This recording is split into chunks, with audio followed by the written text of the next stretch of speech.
Hi guys, this is Klazartsc bringing another audio commentary, and this time I'm commentating on Game 5 of the OSL on-game.net Duel Tournament Group E, and this is the losers finals between Nada and Yrnc. And it's a rematch, and we saw these two guys face off against each other in Game 2 on Katrina, where Nada completely dominated and decimated Yrnc. But I think that was just probably superior strategy. Yrnc did make a couple of mistakes. We just witnessed a great game between Nada and Savior. I'm not going to spoil that for those of you who haven't seen it.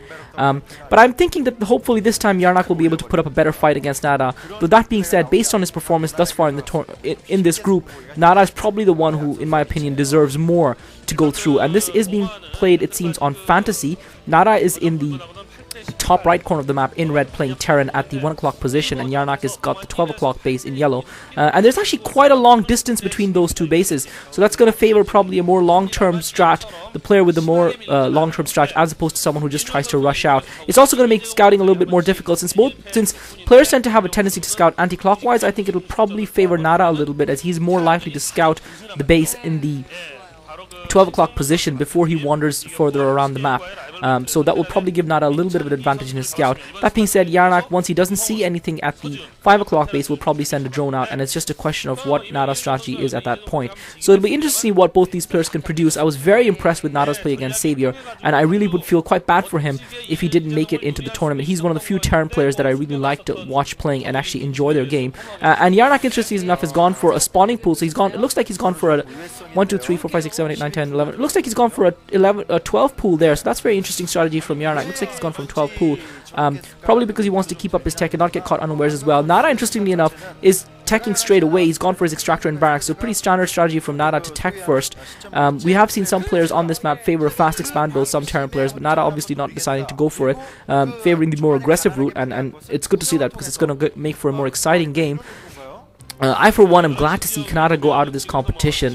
He was absolutely uninspiring and unceremoniously dumped out by Yrnc. And Yrnc now finally putting the hatchery down at his fast expand. And I think it's a good strategy by Yrnc to put down that spawning pool first, because I think what that means is he's not going to be too far behind Nada, and he's got his extractor up as well, so he's not going to be too far behind Nada in terms of tech, and he's still going to be doing okay economically. So this is probably going to be a fast tech kind of mid-game economy type game, I would suspect, and it'll be interesting to see which strategy these two players go for.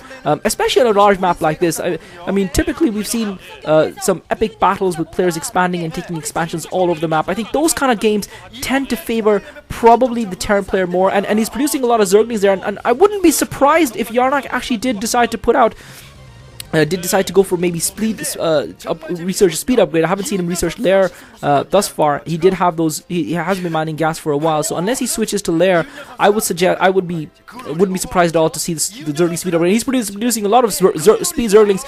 Okay, he is taking to Lair. He's taking to Lair. Nada's putting up the factory. So Yrnc seems to know where Nada's base is. Nada, I'm not sure if he has found Yrnc's. If he's seen that Overlord or not. Overlord obviously have a longer line of sight than those Marines, and Nada hasn't really scouted with those Marines, so it's just a question of whether or not. And Nada now bringing those Marines up to the ramp. He's not got any SCVs. I don't think he sees this coming. We're seeing some Zerglings coming in from Yrnc, and Nada's going to be forced to pull those Marines back. He's only got 3 Marines. He's going to be forced to bring some SCVs out. He's actually putting a machine shop at that factory, so he's not even going to have a vulture straight away. That machine shop has just come up. One of the Marines has been picked off, but another has popped out. The Zerglings are not trapped behind, so 4 of the Zerglings are dead.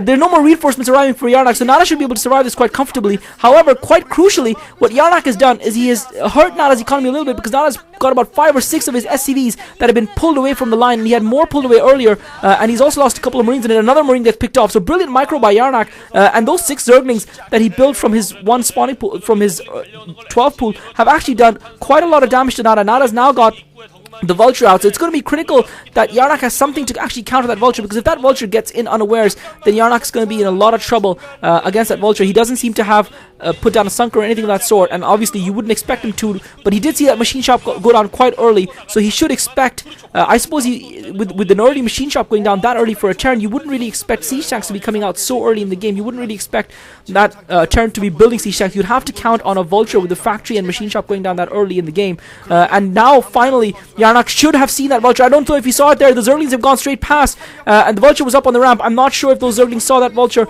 Okay, whether they saw it or not is inconsequential anymore, because he's seen them now for sure. So Nada looks like he's trying to maybe control the map a little bit with those vultures. I'm not sure how great a strategy this is. He might slow Yrnc down temporarily, but Yrnc is researching Lair. All he needs to do is put down Hydralisk and get speed overlords, and that'll be that for the Vultures. He's also getting Aspire, so Nana playing directly into Yrnc's hands, but Yrnc needs to block his ramp here with those Zerglings. Those Vultures are coming around. If those Vultures get through, Yrnc is in huge trouble. The Vultures coming around, Yrnc trying to block them, successfully manages to, whoa, brilliant micro by Yrnc. He successfully blocks one of the Vultures and takes it out. He's already building Aspire. Nana's going to be in a huge amount of trouble here. He's invested a lot in those Vultures, and I'm not sure if he's got much anti-air to cope with the Spire that's going up early. So Yrnc with a 2 hatchery strategy, not even going for a 3rd hatchery, or at least I haven't seen it put down yet. And I think Nana with some brilliant micro coming out of those Zerglings. Yrnc's just trying to buy himself some time for that Sunken to get completed, and Nana now pulling away. Building on the barracks. I don't see an engineering bay going down for him either. He's only now putting down his academy. He has chosen to fast expand. It's a strange strategy by Nana, choosing to fast expand and then going Vultures. I just don't understand what he's trying to do here.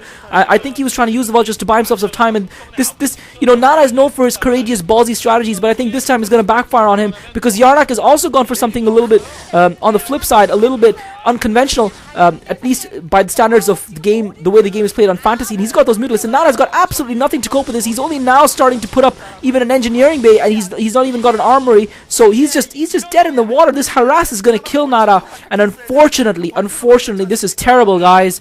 Nana is going to go out of the OSL. Nana is not going to be playing in the OSL, and this is terrible. This is why I don't like the way the OSL works. Oh, Nana is going to be able to sneak a couple of Vultures down here, but I think any Mutalisks that are produced will probably mop them up. I don't think he's going to do too much damage to the economy of Yrnc. Yrnc is meanwhile wrecking havoc in Nada's base, and he's now positioned those two, and this is poor by Yrnc. He's allowing Nada back into the game, not microing those Mutalisks there for a second. He lost one Mutalisk carelessly, but now he's just camping on top of those, and Nada microing that Vulture to his best, but basically Yrnc is just camped in Nada's base, and there's nothing Nada can do now. His Marines are getting picked off as they pop out, and now once that Vulture has been taken out, Yrnc is going to be able to send his reinforcements in. That Vulture doing a great job of keeping Yrnc's Mutalisks occupied in his main, while Nada tried to buy himself some time, but it's futile now, I'm afraid. He's managed to get one turret up, but Yrnc is going to have reinforcements popping soon, and Nada's units die pretty much as soon as they pop out of the barracks.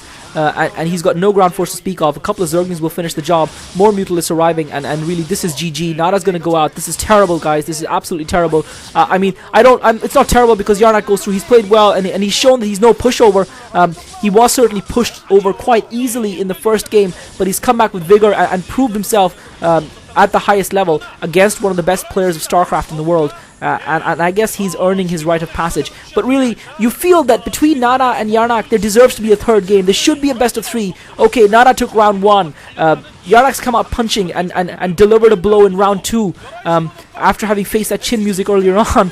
But I think it's time for round 3, and there really should be a deciding matchup to differentiate, because right now it's 1-1, but just because this game is happening second, it's happening on this map, and these are the strategies that have been chosen, it is Yrnc that goes through and not Nada, and that is an absolute injustice to Nada, and you've got to feel for it, and I'm sure his fans will be quite annoyed at this, and at the prospect of not seeing Nada when he looked in such scintillating form against Xavier in the previous game, not playing. He didn't do all that much wrong. I thought his strategy was a little bit weird. I guess he was hoping for his Vultures not to be scouted. He was slowed down a lot by Yrnc's early 6-lings, which he obviously did not expect. Yrnc doing something unconventional, throwing Nada off his game. So you can say that Nada was outplayed a little bit by Yrnc. He was outfoxed by Yrnc's gutsy strategy. At the same time, his own strategy was a little bit too maverick, and Nada, unfortunately, and this isn't something new. Nada has been caught like this before, going for the unconventional and going for the extreme. He's been caught like this before and has paid the price for it before, and he's going to pay the price again with an absence for the OSL for yet another season. And really, I guess the question we have to ask ourselves is, will we ever see Nada again in one of these big competitions doing what he does best? This is Klazartsc. My voice is dead. I hope you guys enjoyed Group E of the OnGameNet Duel Tournament. I'll see you guys in a couple of weeks with another commentary. Thanks for listening.